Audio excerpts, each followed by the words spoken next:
So what's up, guys? This is a video that I've wanted to film for a while. I've talked to you guys about it. A lot of people have said they wanted to see it. So let me start by saying a couple of things. First of all, I know people have bad days sometimes, so I've kind of been hesitant about filming this, but I'm just giving you my experience that I had with the celebrities I'm going to talk about. So perhaps they were having a bad day or something like that, and maybe that can excuse their behavior, but I'm just being totally honest about my interactions with them.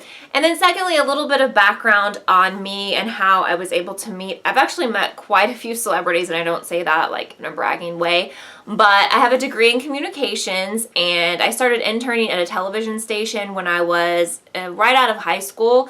I was still 17 at the time.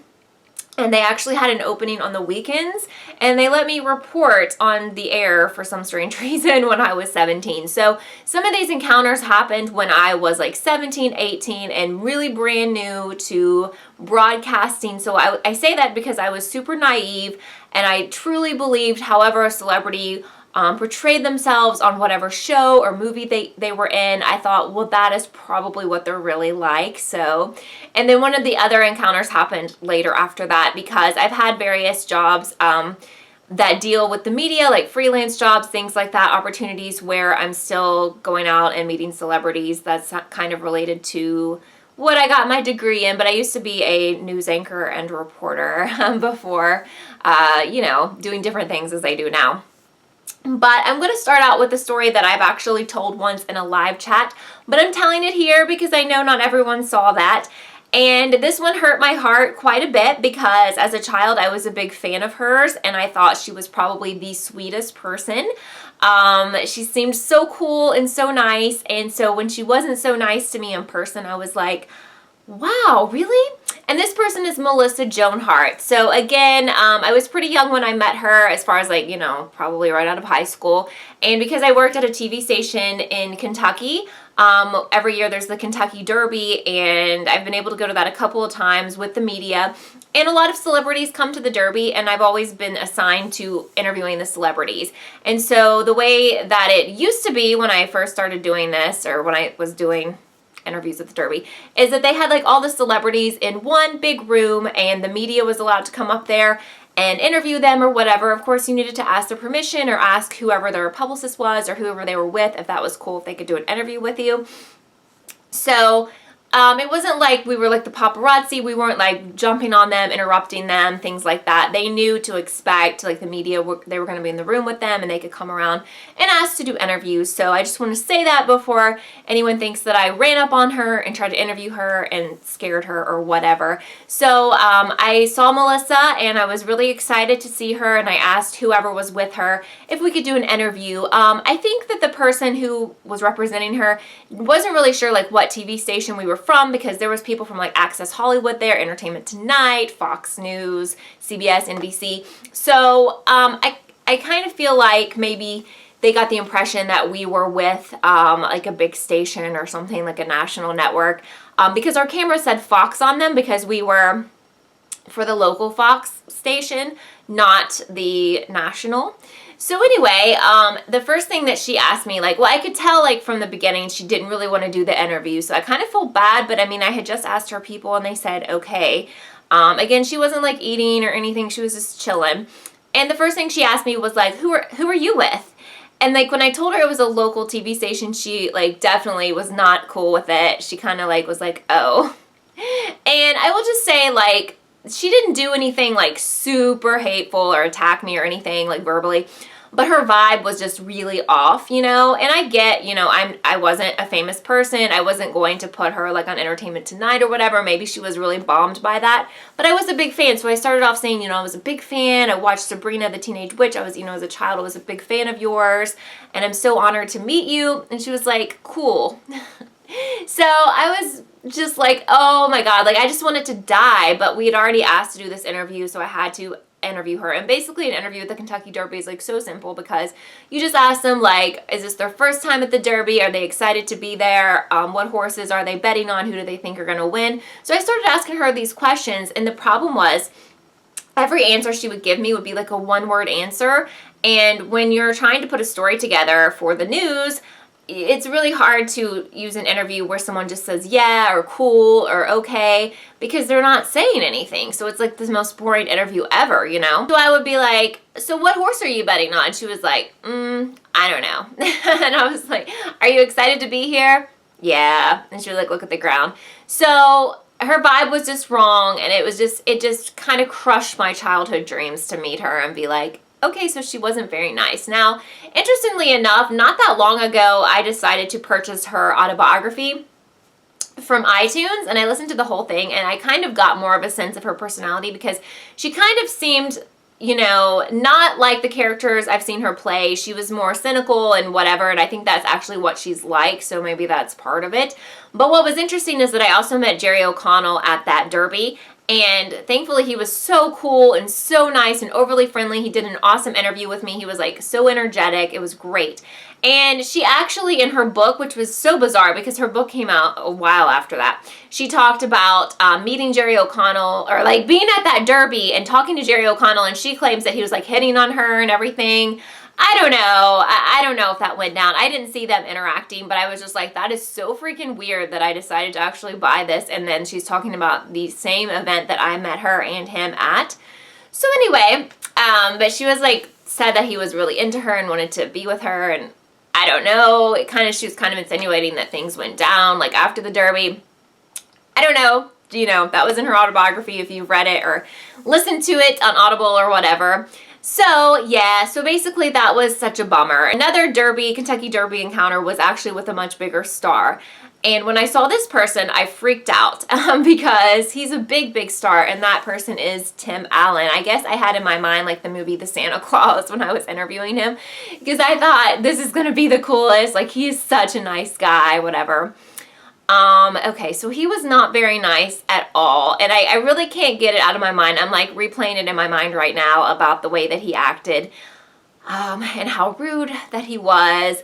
And I guess I made kind of like a rookie dumb mistake that I shouldn't have. I don't know. I was just really naive, and I thought that if I would go up to these people and just talk to them like I would any regular person, that they would be like regular people. And a lot of celebrities are really nice. I've met a lot of really nice people, but so I was talking to him, I was doing the interview, and what I noticed, like when I was really close to him, is that he had braces, which were like clear braces.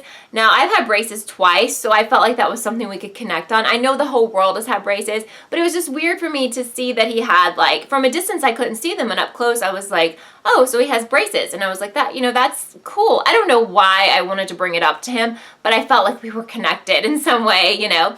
And I was like, I made this statement. I said, you know, I had no idea that you have braces. You can't even see them from far away. And his face got like really dark, and he was like, you don't say that to people. You don't bring up the fact that someone has braces to them. And I was just like, okay, like basically he treated me like I said he had like, you know, black teeth or something. Or like I was like, oh my God, you're missing 3 teeth, which he wasn't. But it was like, I don't consider braces like a huge imperfection or something to be embarrassed by. And obviously he didn't want people to know he had them because he got the clear ones or whatever.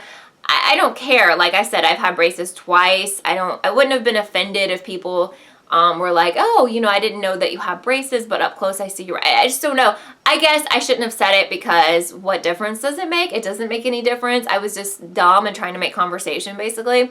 But like his reaction to me was really over the top. I'm sure he could tell I was pretty much a kid, and I don't know why he got so offended. It was just like, excuse me? So the interview did not really go well. He was just did not want to do the interview. He was rude, very arrogant. I would say that he was more rude than Melissa Joan Hart. And anyway, I'll never forget the braces thing, and I will never ever say something. I don't think I would anymore be like, oh my God, you have braces. I don't know. I think it was one of those like you're starstruck and you don't really know what to say. And basically this is when like my photographer was like setting up the camera, and we had some downtime, and I wanted to make like small talk, and I didn't want to be like, oh, I've seen all your movies or whatever. I was trying to treat him like a regular person, and then I said that, which I guess was really dumb. And he let me know. So the last one is not a person who is like super famous. He's somewhat famous because he's starring in his own TV show now. But for me, it was the most hurtful, because I very much assumed and believed that this person was just like how he portrays himself as this comedian who is just like fun and happy and just like carefree. And the reason it also bothered me so much is that one of my favorite movies of all time is Malibu's Most Wanted, and this person's character just made me laugh so hard. And I knew I was probably going to meet him. This happened at the Scream 3, I think it was a Scream 3 premiere in Hollywood a couple years back. And I got to interview several of the stars in the movie, or people who were in the movie, on the red carpet. And one of those people was Anthony Anderson. So I already knew, like, you know, I interviewed a lot of the people in the movie and they were very cool, you know? And so he was like maybe the 6th or 7th person I was interviewing, and I was like, I'm not gonna have any problem with this guy. This is Anthony Anderson. He kills me. He's so funny. I'd seen him in so many things, but specifically, you know, Malibu's Most Wanted, because I just, for some reason, love that movie so much. So I was so excited to meet him, and we started talking, and I was like, oh my God, I'm sorry. I just want to tell you Malibu's Most Wanted is one of my favorite, and I didn't say it like in a fangirl, like freak out way. Malibu's Most Wanted is one of my favorite movies of all time. And he was like, really? No, he wasn't like that. He was like, oh, really? Okay. So the thing was, when I was talking to him, he was not the funny, happy, like spirited, cool guy. He was just like arrogant AF, you know, like not funny, not cool, and just did not want to talk to me, did not have time for me. And again, I'm not Access Hollywood. I don't expect people to be like falling at my knees, like, be like, oh my God, like, please, will you interview me? I'm not, you know, Ryan Seacrest or whoever, Mario Lopez. But oh my God, I just remembered I have to add one person to my list. So I was only going to do 3, but we'll make it 4. So anyway, yeah, it just was like such a bad encounter. It's just worse to me, I think, when you meet people and you have an impression of them and an idea of what they're going to be like, and then I would just say he was a total jerk. Just not nice. Nothing specific, but just like so too cool for school, like so arrogant. Anyway, sorry, that really sucked, Anthony Anderson. And my 4th person, I'll go ahead and tell you, is Mario Lopez. So as a kid, I was a big Saved by the Bell fan. Oh my God. Of course, I was a big fan of Mark Paul. I loved Zach. I was like, oh, I want to marry someone like that one day, whatever. You know, I loved Kelly on there. Anyway, but I liked Mario Lopez's character Slater, of course, and I'd always kind of kept up with his career. And for some strange reason, when I was working at one of the television stations that I worked at, he made a visit to the station. I don't even know why. I guess he was like in the area for something, and he came by and met like everyone, like the people who were anchors and reporters or whatever. I will say that he's extremely attractive, and whatever cologne he had on smelled really great, and he hugged everyone, so I got to hug him. But this was another person who was very similar to me, like Anthony Anderson. He just definitely knew he was super good looking, which is fine, I guess, but like, okay, can you humble yourself a little bit? Just super arrogant, just, you know, too good for everyone, didn't want to talk to people. I actually have a photo with him somewhere. I should dig that up. You know, and I've learned, like, you don't want to act fangirlish around celebrities, especially if you're meeting them in, like, a business setting or in a setting where you're, like, interviewing them or whatever. So I wasn't doing any of that, and I never even brought up Saved by the Bell, because once I knew, like, I don't think I brought that up, yeah. Because once I knew that, like, he seemed super arrogant. I'd already had some bad experiences with trying to, like, be like, hey, I'm your fan, whatever. I was like, I'm not even going to give you that satisfaction. So yeah, he was just really arrogant and just bad vibes. All these people had the worst vibes. And like I'm saying, you know, maybe if I were like a movie star or something, he would be different. All of these people might treat me differently if I could do something for them, or if they thought we were on the same level or whatever. But it's just a bummer, because I've actually met a lot of very cool celebrities who were really nice and nice to their fans, and even nice to people who freaked out and fangirled or fanboyed or whatever. And it's just like, you don't have to be that way. That being said, if you would like for me to do a video about some of my favorite people I've met, and it wasn't like I was even like super fans of theirs, but they were just so nice when I met them, I could also do like a flip version of this video about the cool celebs, the nice celebs that I've met. I'd be happy to do that, because definitely some people really stick out in my mind that were super, super cool when I met them. But I just wanted to spill some tea about these people. It's something I've had on my mind for a long time. If you are big fans of anyone I mentioned, I hope you aren't offended. Again, this is just my interpretation of what happened. So you know, don't take it personally. Again, maybe they were just all having a bad day or whatever, but this was my honest encounters with these people. I would never make it up because I was really big fans. Well, I liked all of them before meeting them. I was, you know, fans of all of theirs, so I have no reason to try to make them look bad or whatever. I'm just telling you how it went down for me. But if you enjoyed this video, if you want to see more videos like this, or see more like travel videos or videos when I go do like things with celebrities, whatever, let me know by thumbsing this video up. And if you would enjoy more videos like this, also subscribe if you haven't. I'm trying to reach 10,000 subscribers before the end of the year. But I hope you're having a great day. I will see you very soon. Bye, guys. Thank you so much for watching this episode of Kelly TV. I would love for you to subscribe and be a part of the Kelly TV family. Also, don't forget to follow me on Twitter so you can keep up with all I'm doing.